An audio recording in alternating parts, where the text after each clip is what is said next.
ভাদ্রের গরমে অসহনীয় জনজীবন। এই অবস্থায় আবহাওয়া অফিস বলছে সাময়িক বৃষ্টি স্বস্তি দিলেও আবারও গরম অনুভব হচ্ছে। বাতাসে 90% পর্যন্ত আর্দ্রতায় অসহনীয় গরমের কারণ। তবে আগামী 24 ঘন্টায় সিলেট, চট্টগ্রাম, বরিশাল বিভাগের কিছু জায়গাতে বজ্রসহ বৃষ্টির পূর্বাভাস আবহাওয়া অফিসের। এদিকে নেপালের কারণে সরাসরি বাংলাদেশে প্রভাব পড়ার শঙ্কা নেই জানিয়ে বলেছে আবহাওয়া অফিস। শারমিন নীরার প্রতিবেদন। আকাশ পরিষ্কার, আবার হঠাৎ বৃষ্টির স্বস্তি স্থায়ী হচ্ছে না, কারণ বাতাসে জলীয় বাষ্পের পরিমাণ বেশি। শুক্রবার সকালে রাজধানী সহ দেশের বিভিন্ন অঞ্চলে বৃষ্টি হলেও তাপমাত্রা খুব একটা কমেনি। আবহাওয়া কর্মকর্তা জানান 24 ঘন্টায় দেশের কিছু স্থানে বজ্রসহ বৃষ্টিপাত হতে পারে।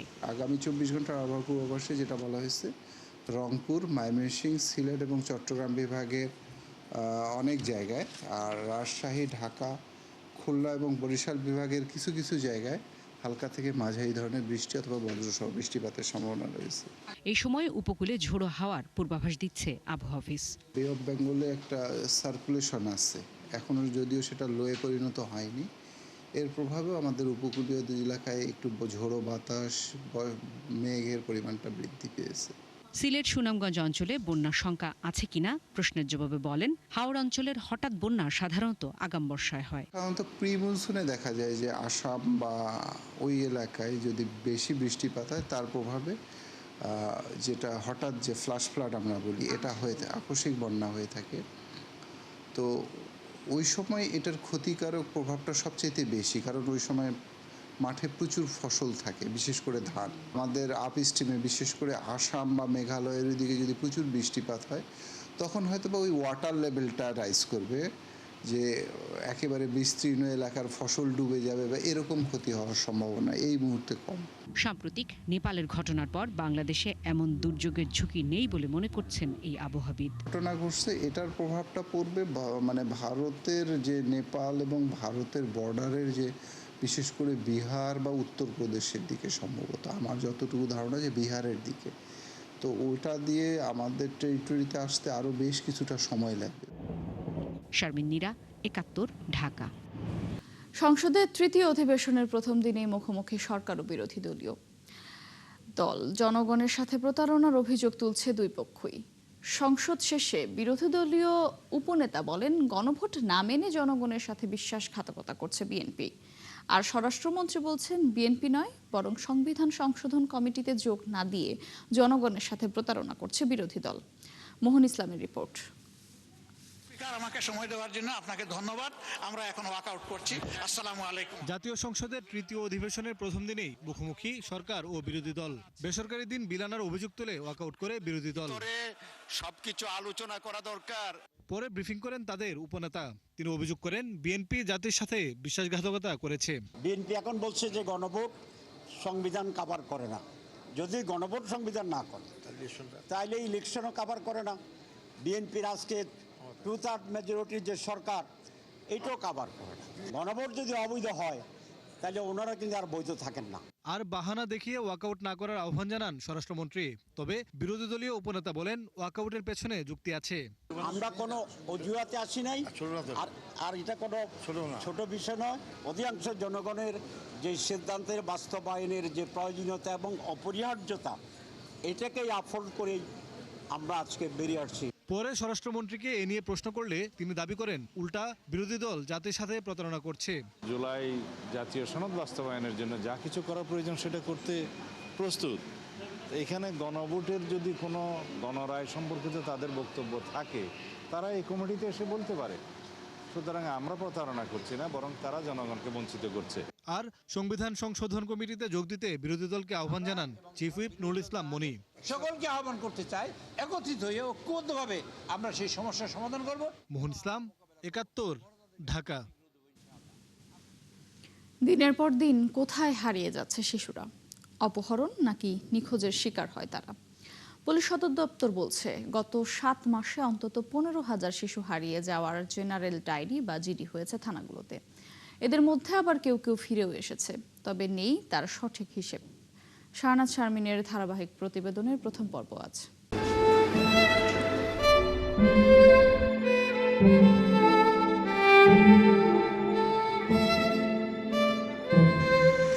কোলাহলে ভরা এই চেনা শহরে প্রতিদিন কত মানুষ আসে, কত মানুষ যায়, কিন্তু এই ভিড়ের মধ্যেই হঠাৎ হারিয়ে যায় কোনো এক চেনা মুখ, কোনো এক অবুঝ শিশু। 4 বছরের রূপা 1 বছর আগে বিকেলে খেলতে গিয়ে আর ফেরেনি। 10 বছরের বড় ভাই রিফাত সাইকেলের পেছনের সিট শূন্য নিয়ে ঘুরে বেড়ায় বোনের খোঁজে এখনো। পুলিশ একদিনে এসেছিল, কিন্তু কোনো কাজ হয়নি আক্ষেপ রুনার মায়ের। চোখের জল আর অপেক্ষা শেষ হয় না। বারবার থানায় গেছি, হতাশ হয়ে ফিরছি। ওনারা আমাকে শিখাইয়া দেয়, দোয়া পড়ো, আল্লাহকে ডাকো। দেশে এবং বিদেশের ভাই বোন সবার কাছে আমার অনুরোধ যে সবাই মিলে আমার মেয়েকে খুঁজে দিন, ভিডিও শেয়ার করুন। সবাই মিলে খুঁজলে আমার মেয়েকে পাবো। আমার মেয়েকে খুঁজলে তো আর কারো টাকা পয়সার প্রয়োজন হবে না, যা সেটা সময়ের দরকার। তাতে যদি আমার বুক ভরে, আপনাদের ক্ষতি কি? 5 বছরের মুস্কান আর 8 বছরের সাইদ 2 ভাই বোন খেলছিল নানা বাড়ির সামনে। সেখান থেকে বেড়ানোর প্রলোভন দিয়ে পাশের হোটেলের কর্মচারী 2 শিশুকে অপহরণ করে। থানার পাশাপাশি মুস্কানের বাবা Jewel moon alert toll free number 13219 যোগাযোগ করে। সৌভাগ্যবান এ পিতা ফিরে পান শিশুদের। মেয়েকে নিয়ে চলে যাওয়ার পরে আমার ছোট ভাই আর কি মুন অ্যালার্টকে করে ইনফরমেশন করে। তখন মুন অ্যালার্ট বলছে তার এই যে মেয়ে মুস্কানের পিতার নাম্বার। তখন সে পিতার নাম্বার দেয়, আমার নাম্বার দেয়, আমার সাথে তারা যোগাযোগ করে মুন অ্যালার্ট জারি করে ঢাকা শহরে। যখন মনে করেন এই অ্যালার্টটা জারি হওয়ার সময় এই আসামি রাত্রে না সকালবেলা সম্ভবত ও দেখছে। দেখার পরে ওই সদরঘাট টার্মিনালে একটা আপনার বিলবোর্ড আছে, বিলবোর্ডে যখন মেয়ের ছবি ভাইসা উঠছে, ও ভয়তে আমার মেয়েকে ওইখানে রেখেই চলে গেছে। গত 7 মাসে 15,000 শিশু হারানোর জিডি হয়েছে সারা দেশের থানাগুলোতে। অর্থাৎ পুলিশ হেডকোয়ার্টারের তথ্য অনুযায়ী মাসে গড়ে হারিয়ে যাচ্ছে 2245 জন শিশু। এদের মধ্যে বড় একটি সংখ্যা ফিরেও এসেছে দাবি পুলিশের। আর উদ্ধারের পর সবাই কি ফিরতে পারে আপন ঠিকানায়? তাদের আশ্রয় কোথায় হয়? অপরাজয় বাংলা শেল্টার হোমের হালিমা তাই 8 বছর পরেও ফিরতে চায় নিজ বাড়িতে। ভাইয়ার সাথে আর নানির সাথে বাইরে কোথাও যাচ্ছিলাম, পিছে আমি ঘুমায় গেছিলাম। পরে বাস থামছে, নানি আর ভাইয়া নেমে গেছে। আমি ঘুম থেকে উঠে দেখি তারা নাই। পরে বাস চলে গেছে, পরে নেমেছি। পরে একটা ভাইয়া একটা আপু আমাকে থানায় দিছে। থানার থেকে একটা আপু একটা ভাইয়া সেন্টারে নিয়ে আসছে। ভাইয়াকে দেখতে ইচ্ছে। আবার এখানে আশ্রয় থাকা নুরুন্নাহারের মনে ছিল মাত্র 2টি শব্দ। সেই সূত্র ধরেই স্বেচ্ছাসেবকদের সহায়তায় 8 বছর পর বাড়ি ফেরে সে। যে জেলা থেকে ওরা বড় হয়েছে সেই জেলা এবং যেখানে থেকে বড় হয়েছে গ্রাম, এই দুটো নাম বলতে পারলে আমরা কোনো না কোনোভাবে ক্লু বের করে আমরা সেখানে পৌঁছাই। ছোটোতে হারাই গেছিলো, 6 বছর আমরা পেয়েছিলাম। তো বলতো যে আমার হচ্ছে বাংলা বাজার নোয়াখালী। কিন্তু ওর মা এবং ওর নানি চিনতে পারেনি, ও ওর মাকে চিনতে পারেনি। 8 বছর পর ও অনেক স্বাস্থ্য ভালো হয়েছে, লম্বা চড়া হয়ে গেছে। পরে যখন দেখলো যে ওর মা হয়, 2 জনে মা মেয়ে গলা ধরে অনেক কান্নাকাটি করলো। শিশু নিখোঁজ হওয়ার প্রথম কয়েক ঘন্টা অত্যন্ত গুরুত্বপূর্ণ। সারা বিশ্বে এটিকে গোল্ডেন আওয়ার্স বলা হয়। এই সময় যত দ্রুত অনুসন্ধান করা যায় এবং বেশি সংখ্যক মানুষকে তথ্য জানানো যায়, তবে শিশুকে শনাক্ত করার সম্ভাবনাও বেড়ে যায়। শানা শারমিন, 71, ঢাকা। ইউনানি ও আয়ুর্বেদিক শিক্ষার নামে চতুরতার আশ্রয় নেওয়ার অভিযোগ বেসরকারি হামদর্দ বিশ্ববিদ্যালয়ের বিরুদ্ধে। যদিও প্রতিষ্ঠানটির দাবি, নিয়ম মেনেই ইউজিসি ও মন্ত্রণালয়ের অনুমোদন নিয়ে তারা স্বাস্থ্য বিষয়ক কোর্স পড়াচ্ছেন। নিয়ন্ত্রণকারী প্রতিষ্ঠানগুলো এ বিষয়ে বিস্ময় প্রকাশ করেছেন। বিষয়টি খতিয়ে দেখার আশ্বাস তাদের। হিমেল মাহবুবের প্রতিবেদন, ছবি তুলেছেন রিফাত আহমেদ। হামদর্দ বিশ্ববিদ্যালয় 160 বিঘা জমিতে নিজস্ব বড় ক্যাম্পাসে যার অবস্থান। 4টি অনুষদে 17টি বিষয়ে অনার্স কোর্স চালু আছে এখানে। বিশ্ববিদ্যালয়ের একাডেমিক ভবনের পাশেই 3 তলায় একটি ভবন। এখানে রয়েছে হামদর্দ হাসপাতাল, ইউনানি ও আয়ুর্বেদিক ইনস্টিটিউট এবং ছাত্রী হোস্টেল। তবে এখানে পড়ুয়াদের চোখে মুখে হতাশা। কেন? তো আমাদের কোনো কাউন্সিল হয় নাই। বড় ভাইরা আছেন যারা এখন প্র্যাকটিস লাইফে গিয়ে অনেকটা বৈষম্যের শিকার হচ্ছেন। একই ভবনে চলছে ইউনানি ও আয়ুর্বেদিকে 3 ধরনের লেখাপড়া। ইনস্টিটিউটে ব্যাচেলর কোর্স, বিশ্ববিদ্যালয়ের ইউনানি ও আয়ুর্বেদিক অনুষদের অধীনে নিয়মিত শিক্ষার্থীদের ব্যাচেলর ডিগ্রি এবং ডিপ্লোমা থেকে ব্যাচেলর ডিগ্রি দেওয়া হচ্ছে এখানে। বাংলাদেশে কিন্তু প্রথম বেসরকারি পর্যায়ে বিশ্ববিদ্যালয় এবং ফ্যাকাল্টি কিন্তু এটাই। ফ্যাকাল্টি এটা হামদর্দ বিশ্ববিদ্যালয় তাদেরকে সার্টিফিকেট দেয়। প্রশ্ন হচ্ছে, এরকম অনুষদ খুলে বেসরকারি বিশ্ববিদ্যালয় মেডিকেল সংশ্লিষ্ট কোনো কোর্সে শিক্ষার্থী ভর্তি করতে পারে কিনা। সিএসসির সাথে যদি ট্রিপলি সাংঘর্ষিক না হয়, ইসলামিক স্টাডির সাথে যদি ফার্মেসি সাংঘর্ষিক না হয়, তাহলে অন্য প্রোগ্রামের সাথে বিএমএস কেন সাংঘর্ষিক হবে আর কি। বিপত্তি বাধে বেসরকারি বিশ্ববিদ্যালয় হিসেবে হামদর্দ তাদের প্রতিষ্ঠানে ইউনানি ও আয়ুর্বেদিক অনুষদের মাধ্যমে নিয়মিত শিক্ষার্থী ভর্তি শুরু করলে এবং ডিপ্লোমা থেকে ব্যাচেলর ডিগ্রি দেওয়া শুরু করলে। এখন ডিপ্লোমা কোর্সের ওটা হলো এসএসসি পাস করে ভর্তি হয়, আর এখানে এইচএসসি পাস করে ভর্তি হয়, এবং এটা 5 বছরের কোর্স, 1 বছর ইন্টার্নশিপ। ওটা হলো 4 বছরের কোর্স। ওই কোর্স আর এই কোর্স এক হওয়ার কথা না। এখন তো সুযোগই নাই কনডেন্স কোর্স দেবার, এবং বাংলাদেশ সরকারেরও কোনো নীতিমালা নাই। যারা দিচ্ছে আমি মনে করি সেটা সম্পূর্ণ অবৈধ, আইনত দণ্ডনীয় অপরাধ করতেছে, এবং শিক্ষার ব্যবস্থাও তারা নষ্ট করতেছে। 2013 সালের অক্টোবরে হামদর্দ বিশ্ববিদ্যালয়কে ব্যাচেলর অব ইউনানি ও আয়ুর্বেদিক মেডিসিন শিক্ষা কার্যক্রম চালুর অনুমতি দেয় স্বাস্থ্য মন্ত্রণালয়। পরের বছর অনুমোদন মেলে বিশ্ববিদ্যালয় মঞ্জুরি কমিশন থেকেও। এর আলোকে হামদর্দ বিশ্ববিদ্যালয়ে 8টি ব্যাচে নিয়মিত শিক্ষার্থী ভর্তি শুরু করে। তবে এসব শিক্ষার্থীদের স্বাস্থ্য অধিদপ্তর থেকে চিকিৎসা সেবা দেওয়ার জন্য নিবন্ধন দেওয়া হয়নি। পরে তারা ইউনানি ও আয়ুর্বেদিক বোর্ড থেকে নিবন্ধন সংগ্রহ করেন। এটা মন্ত্রণালয় থেকে একটা অফিস আদেশ হতে পারে, হয়েছে মনে করেন হয়েছে, কিন্তু অর্ডিন্যান্স আইন যেটা, অর্ডিন্যান্সের ভিত্তি স্ট্রং নাকি একটা আদেশ স্ট্রং, সেটাই হলো কথা। এসব নিয়ে সরকারি পর্যায়ে নথি চালাচালি হলে 2022 সালের আগস্টে সুপ্রিম কোর্টের নির্দেশনা অনুযায়ী মেডিকেল সংক্রান্ত সব বিষয়কে একই ছাতার নিচে আনার উদ্যোগ নেওয়া হয়। সেই নিয়ম মেনে সমন্বিত পরীক্ষার মাধ্যমে ইউনানি ও আয়ুর্বেদিক ইনস্টিটিউটে ব্যাচেলর পর্যায়ে শিক্ষার্থী ভর্তি করায় হামদর্দ, এবং অ্যাফিলিয়েশন নেওয়া হয় ঢাকা বিশ্ববিদ্যালয় থেকে। 3 বছর এভাবে চললেও 2025 সালে পূর্বের মতো বিশ্ববিদ্যালয়ের অনুষদের অধীনে আবারও ব্যাচেলর পর্যায়ে ভর্তি কার্যক্রম শুরু করে হামদর্দ বিশ্ববিদ্যালয়। ডিপ্লোমা পাশ করাদের জন্য চালু করা হয় ব্যাচেলর প্রোগ্রামও। তখন ছাত্র পাওয়া যায়নি আলটিমেটলি আর কি। তখনই এই ফ্যাকাল্টির কার্যক্রমটা আমরা কিছুদিনের জন্য আর কি এটা পজ করে রাখি। এ বিষয়ে ঢাকা বিশ্ববিদ্যালয়ের মেডিসিন ফ্যাকাল্টির ডিন বলছেন, কোনো বেসরকারি বিশ্ববিদ্যালয়ের এসব করার সুযোগ নেই। একই ইনস্টিটিউটের মধ্যে 3 ধরনের কোর্স, একটু অবাক করার বিষয়। আমি তাদের ব্যাচেলার ডিগ্রি নিয়ে তাদের অনুমোদন নিয়ে সন্দিহান। যদি ইউনিভার্সিটি গ্রান্ট কমিশন কর্তৃক অ্যাপ্রুভ থাকে, তারপরেও হেলথ অ্যান্ড ফ্যামিলি ওয়েলফেয়ার এবং ডিজিএমই বা স্বাস্থ্য দপ্তরের বিএমডিসি এরা নিয়ে চালাতে হবে, কারণ এটা মানুষের জীবনের উপর কাজ। বেসরকারি বিশ্ববিদ্যালয়ের এমন কার্যক্রমে অবাক স্বাস্থ্য শিক্ষা অধিদপ্তরের অতিরিক্ত মহাপরিচালক। বিষয়টির সত্যতা নিশ্চিত হতে তিনি সময় চান।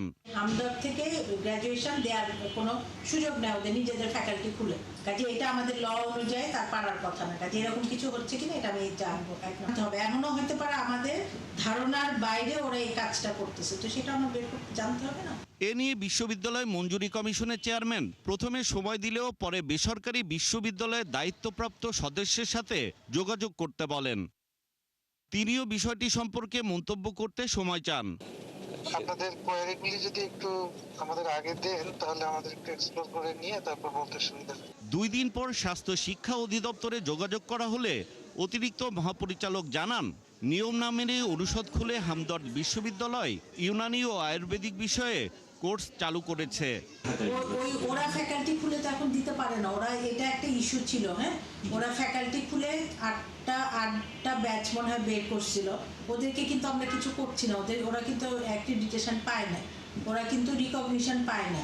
আর ইউজিসি থেকে জানানো হয় 2003 সালের জুনে একটি প্রজ্ঞাপন অনুযায়ী বেসরকারি কোনো বিশ্ববিদ্যালয়ের অধীনে কোনো প্রকার মেডিকেল ফ্যাকাল্টি পরিচালনা করা যাবে না। ইউনানি ও আয়ুর্বেদিক খাতে শিক্ষা অর্জন এবং চিকিৎসা সেবায় শৃঙ্খলা আনতে সমন্বিত একটি আইন ও নীতিমালা প্রণয়নের দাবি অংশীজনদের।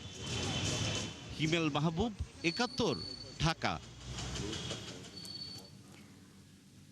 চাঁদপুর শহরের এসকে শিল্পালয়ের স্বত্বাধিকারী স্বর্ণ ব্যবসায়ী পিন্টু দাসকে চট্টগ্রামের পটিয়া থেকে উদ্ধার করেছে পুলিশ। এ সময় পরিবারের 3 সদস্য তার সঙ্গেই ছিল। চাঁদপুর মডেল থানা পুলিশ জানায়, গত 22 আগস্ট হুট করে পরিবারসহ উধাও হয়ে যায় পিন্টু। 2 দিন পর তার নামে জিডি দায়ের করেন তার বাড়ির মালিক। তথ্য প্রযুক্তির সহায়তায় চট্টগ্রামের পটিয়ায় তার অবস্থান নিশ্চিত করা হয়। পরে শুক্রবার ভোরে তাকে উদ্ধার করা হয়। এরই মধ্যে পিন্টুর নামে বন্ধকি, স্বর্ণালংকার ও অর্থ ফেরত না দেওয়ার অভিযোগ করেছেন কয়েকজন ব্যবসায়ী। দিতেই পরিবার নিয়ে আত্মগোপনে করেছিলেন এই ব্যবসায়ী। চাঁদপুর শহরের মিজানুর রহমান চৌধুরী সড়কের একটি ভাড়া বাসায় থাকতেন পিন্টু। ভেজাল ও কৃত্রিমতার অন্ধকার দূর করে দেশের প্রতিটি নাগরিকের জন্য নিরাপদ খাদ্য নিশ্চিতের স্বপ্ন দেখালেন খাদ্য মন্ত্রণালয়ের নতুন কাণ্ডারি আফরোজা খানম। টেকসই ও স্বনির্ভর বাংলাদেশ করার প্রত্যয়ে প্রধানমন্ত্রীর নির্বাচনী ইশতেহার বাস্তবায়নে নামছেন ভেজাল বিরোধী আপসহীন এক সংগ্রামে। ৭১ টেলিভিশনকে নিজের দূরদর্শী নানা ভাবনার কথা জানিয়েছেন সফলভাবে বিমান মন্ত্রণালয় পরিচালনা করা এই মন্ত্রী। সাজিদ সরকারের প্রতিবেদনে থাকছে বিস্তারিত। আকাশ ছোঁয়া স্বপ্নকে ডানা মেলতে শিখিয়েছেন সাফল্যের সাথে। বেসামরিক বিমান ও পর্যটন মন্ত্রণালয়ে যুগান্তকারী সব অর্জনের পর গেল ২১ আগস্ট আফরোজা খানমকে দায়িত্ব দেওয়া হয় খাদ্য মন্ত্রণালয়ে। হজযাত্রীদের বিমান ভাড়া কমিয়ে আনা সহ দৃশ্যমান বেশ কয়েকটি গুরুত্বপূর্ণ কাজ করেছেন তিনি। বিগত সময়ে আমার যে দায়িত্বটা ছিল আমি সেটা পালন করার সঠিক এবং সততার সাথে পালন করার চেষ্টা করেছি। দায়িত্বের জায়গা বদলালেও বদলায়নি তার কাজের গতি। ৭১ টিভিকে দেয়া বিশেষ সাক্ষাৎকারে তিনি তুলে ধরেন খাদ্য মন্ত্রণালয়কে শতভাগ জনবান্ধব ও সেবামুখী প্রতিষ্ঠান হিসেবে গড়ে তোলার পরিকল্পনা। খাদ্যটাকে যেন মানুষের কাছে এমনভাবে পৌঁছে দিতে চায় যাতে মানুষ সেখানে তার যে নিরাপত্তাহীনতা ছিল তার স্বাস্থ্য নিয়ে, জীবন নিয়ে, সেটা থেকে যেন আমরা তাকে উদ্ধার করতে পারি, সে যেন একটা স্বস্তির জায়গায় পৌঁছাতে পারে। আপনারা জানেন মাননীয় প্রধানমন্ত্রী ইশতেহারে কিন্তু খাদ্য নিরাপত্তার কথাটাই বেশি বলেছেন, ওইটার উপরে গুরুত্ব দিয়েছেন, কারণ উনি সবসময় জনগণের কথা চিন্তা করেন। সেই চিন্তার বেসিসে কিন্তু এই খাদ্য নিরাপত্তার কথাটা এসেছে।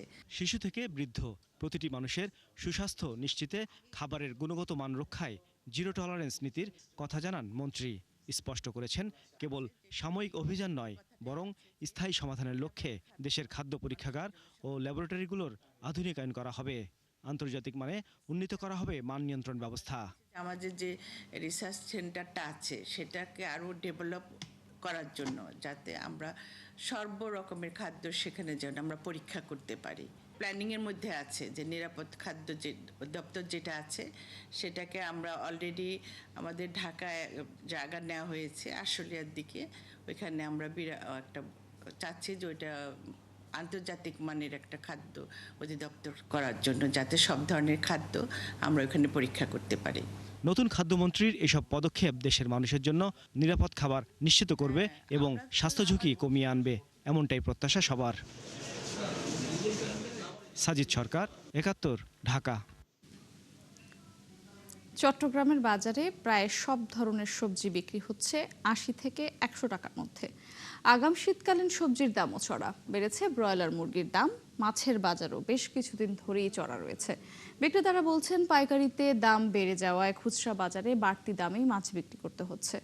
জহিরুল ইসলামের ক্যামেরায় আরও জানাচ্ছেন রাজীব বড়ুয়া।